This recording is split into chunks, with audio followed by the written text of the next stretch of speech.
ಚದುರಂಗದಾಟಕ್ಕೆ ಮಕ್ಕಾಡೆ ಮಲಗಿರುವಂಥದ್ದು ದೋಸ್ತಿ. ಅಡ್ಡ ಮತದಾನದಿಂದ ಮಂಕಾಗಿದೆ ರಾಜ್ಯ ಬಿಜೆಪಿ ಪಾಳೆಯ. ಹೈಕಮಾಂಡ್ ಕೆಂಗಣ್ಣಿಗೂ ಕೂಡ ಗುರಿಯಾಗಿರುವಂಥದ್ದು ರಾಜ್ಯದ ಲೀಡರ್ಸ್. ಕಾಂಗ್ರೆಸ್ನ ಚದುರಂಗದಾಟಕ್ಕೆ ಮಕ್ಕಾಡೆ ಮಲಗಿದೆ ದೋಸ್ತಿ. ಅಡ್ಡ ಮತದಾನದಿಂದಾಗಿ ಮಂಕಾಗಿರುವಂಥದ್ದು ರಾಜ್ಯ ಬಿಜೆಪಿ ಪಾಳೆಯ. ಹೈಕಮಾಂಡ್ ಕೆಂಗಣ್ಣಿಗೂ ಕೂಡ ಗುರಿಯಾಗಿರುವಂಥದ್ದು ರಾಜ್ಯದ ಬಿಜೆಪಿ ಲೀಡರ್ಸ್. ಬಯಲಾಯಿತು ಬಿಜೆಪಿ ಜೆಡಿಎಸ್ ದೋಸ್ತಿಯ ಅಸಲಿ ಬಣ್ಣ. ಒಂದೇ ತಾಯಿಯ ಮಕ್ಕಳಂತಿದ್ದ ಮೈತ್ರಿಯೊಳಗಿನ ಅಪಸ್ವರ ಈಗ ಭೋಗಿಲೇಳುತ್ತಾ ಇದೆ. ಬಿಜೆಪಿಯಿಂದ ಜೆಡಿಎಸ್ಗೆ ನಿರೀಕ್ಷಿತ ಮತ ಬಾರದ ಹಿನ್ನೆಲೆಯಲ್ಲಿ ಜಿಬಿಎ ಚುನಾವಣೆಗೆ ಮೈತ್ರಿ ಬಿಟ್ಟು ಜೆಡಿಎಸ್ ಸ್ವತಂತ್ರವಾಗಿ ಸ್ಪರ್ಧೆ ಮಾಡುತ್ತಾ ಅಥವಾ ಮೈತ್ರಿ ಮುಂದುವರಿಯುತ್ತಾ ಅಥವಾ ಮುರಿದು ಬೀಳುತ್ತಾ ಅನ್ನುವಂಥದ್ದು ಈಗ ಕುತೂಹಲಕ್ಕೆ ಮಾಡಿಕೊಡ್ತಾ ಇರುವಂಥದ್ದು.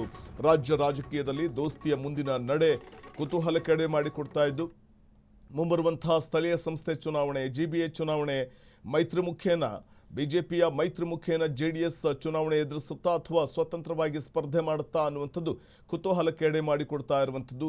ಬಹುಮುಖ್ಯವಾಗಿ ಹೈಕಮಾಂಡ್ ಕೆಂಗಣಿಗೂ ಕೂಡ ಗುರಿಯಾಗಿರುವಂಥದ್ದು. ಪರಿಷತ್ ಚುನಾವಣೆಯ ಈ ಒಂದು ಫಲಿತಾಂಶದಲ್ಲಿ ನಿರೀಕ್ಷಿತ ಸಾಧನೆಯನ್ನು ಬಿಜೆಪಿ ಮಾಡಿಲ್ಲ ಅನ್ನುವಂಥದ್ದು. ಗೆದ್ದಿದ್ದು 2 ಸೀಟು, 2 ಸ್ಥಾನ ಗೆದ್ದರೂ ಕೂಡ ಸಂಭ್ರಮ ಪಡಲಾಗದ ಪರಿಸ್ಥಿತಿಯಲ್ಲಿ ಬಿಜೆಪಿ ಇದೆ. ಜೆಡಿಎಸ್ ಅಭ್ಯರ್ಥಿಯನ್ನು ಕಣಕ್ಕಿಳಿಸಿದ್ದೇ ಬಿಜೆಪಿಗೆ ಮುಳುವಾಯ್ತಾ? ಜೆಡಿಎಸ್ ತಂದಿಟ್ಟ ಆಪತ್ತಿಗೆ ಮೈತ್ರಿ ಮನೆಯಲ್ಲಿ ಮಹಾಯುದ್ಧವೇ ನಡೀತಾ ಇದೆ. ಆಗ ನೋಡಿ, ಅಲ್ಲಿ ನಾವು ಗಮನಿಸ್ತಾ ಹೋಗ್ಬೋದು, ಆ 11 ಶಾಸಕರ ಅಡ್ಡ ಮತದಾನ ದೊಡ್ಡ ಮಟ್ಟದಲ್ಲಿ ಬಿಜೆಪಿಗೆ ಸೆಟ್ ಬ್ಯಾಕ್. ಜೆಡಿಎಸ್ ಅಭ್ಯರ್ಥಿ ಸೋಲಿನಿಂದ ಕಮಲಪಾಳ್ಯಕ್ಕೂ ದೊಡ್ಡ ಬಿಸಿ ತಟ್ಟಿದೆ. ದೋಸ್ತಿ ಮುಖವಾಡವನ್ನು ಕಳಚಿರುವಂಥದ್ದೇ ಪರಿಷತ್ ರಿಸಲ್ಟ್. ಸೋಲಿಗೆ ಕಾರಣ ಹುಡುಕುತ್ತಾ ಕಚ್ಚಾಡ್ತಾ ಇರುವಂಥದ್ದು ವಿಪಕ್ಷಗಳು. ಇದು ಹೇಗಿದೆ ಅಂತಂದ್ರೆ, ಗಂಡ ಹೆಂಡತಿಯ ನಡುವಿನ ಜಗಳದಲ್ಲಿ ಕೂಸು ಬಡವಾಯಿತು ಅನ್ನುವಂತೆ ಜೆಡಿಎಸ್ ಅಭ್ಯರ್ಥಿಯನ್ನು ಕಣಕ್ಕಿಳಿಸಿದ್ರಿಂದ ಇಲ್ಲಿ ಬಿಜೆಪಿಗೆ ದೊಡ್ಡ ನಷ್ಟ ಉಂಟಾಗಿದ್ದಂತೂ ನಿಜ. ಈ ಕುರಿತು ಮತ್ತಷ್ಟು ಮಾಹಿತಿಯನ್ನು ಪಡೆಯೋಣ. ಸಂಪರ್ಕದಲ್ಲಿದ್ದಾರೆ ನಮ್ಮ ಪ್ರತಿನಿಧಿ ಮಾರುತಿ. ಬಹುಶಃ ವಿಪಕ್ಷ ಬಿಜೆಪಿ ಮತ್ತು ಜೆಡಿಎಸ್ ಈ ಮೈತ್ರಿ ಸದ್ಯದ ಪರಿಷತ್ ಫಲಿತಾಂಶ ನೋಡಿದಾಗ ಮುಂಬರುವಂಥ ಸ್ಥಳೀಯ ಸಂಸ್ಥೆ ಚುನಾವಣೆ ಅಥವಾ ಜಿಬಿಎ ಚುನಾವಣೆಯಲ್ಲಿ ಇದು ಒಂದು ರೀತಿಯಲ್ಲಿ ಮೈತ್ರಿ ಮುಖೇನ ಚುನಾವಣೆ ಎದುರಿಸ್ತಾರಾ ಅಥವಾ ಸ್ವತಂತ್ರವಾಗಿ ಚುನಾವಣೆ ಎದುರಿಸುವಂಥ ಒಂದು ನಿಟ್ಟಿನಲ್ಲಿ ಮುಂದಾಗ್ತಾರಾ ಅನ್ನೋದಕ್ಕೆ ಬಹುಶಃ ಈ ಫಲಿತಾಂಶ ಒಂದು ಆ ಅವಲೋಕನವನ್ನ ಎರಡೂ ಪಕ್ಷಗಳು ಮಾಡಿಕೊಳ್ಬೇಕಾದಂಥ ಅನಿವಾರ್ಯತೆ ತಂದಿಟ್ಟಿದೆ. ಏನಂತೀರಿ?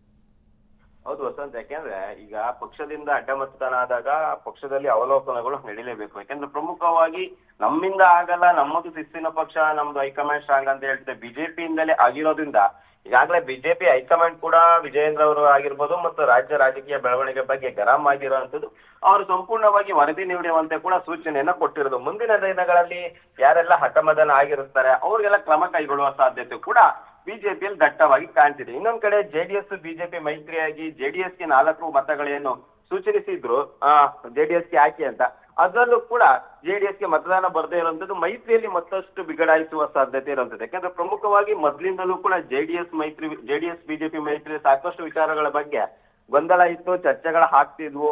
ಒಂದು ನಾಯಕತ್ವ ವಿಚಾರ ಆಗಿರ್ಬೋದು ಮತ್ತು ಪರಿಷತ್ ಚುನಾವಣೆ ಆಗಿರ್ಬೋದು ಮತ್ತೆ ಅದೇ ರೀತಿ ರಾಜ್ಯಸಭೆ ಚುನಾವಣೆ ವಿಚಾರದಲ್ಲೂ ಕೂಡ ಎಲ್ಲವೂ ಕೂಡ ಬಹಿರಂಗವಾಗಿ ಕೇಳ್ಬರ್ತಿತ್ತು. ಈ ಹಿಂದೆ ಕೂಡ ಸಾಕಷ್ಟು ಚರ್ಚೆಗಳು ಕೂಡ ಆಗಿದ್ವು. ಈಗ ಏನು ಮತದಾನ ವಿಚಾರದಲ್ಲೂ ಕೂಡ ಜೆಡಿಎಸ್ಗೆ ಹಾಕಲು ಯಾರು ಕೂಡ ಮುಂದಾಗದೇ ಇರುವಂತದ್ದು ಬಿಜೆಪಿಯಲ್ಲಿ ಸಾಕಷ್ಟು ಮಹತ್ವವನ್ನ ಪಡ್ಕೊಂಡಿರುವಂತದ್ದು. ಪ್ರಮುಖವಾಗಿ ಮುಂದಿನ ಜಿಬಿಎ ಚುನಾವಣೆ ಮೇಲೂ ಕೂಡ ಇದು ಎಫೆಕ್ಟ್ ಬೀಳುವ ಸಾಧ್ಯತೆ ಇರುತ್ತದೆ.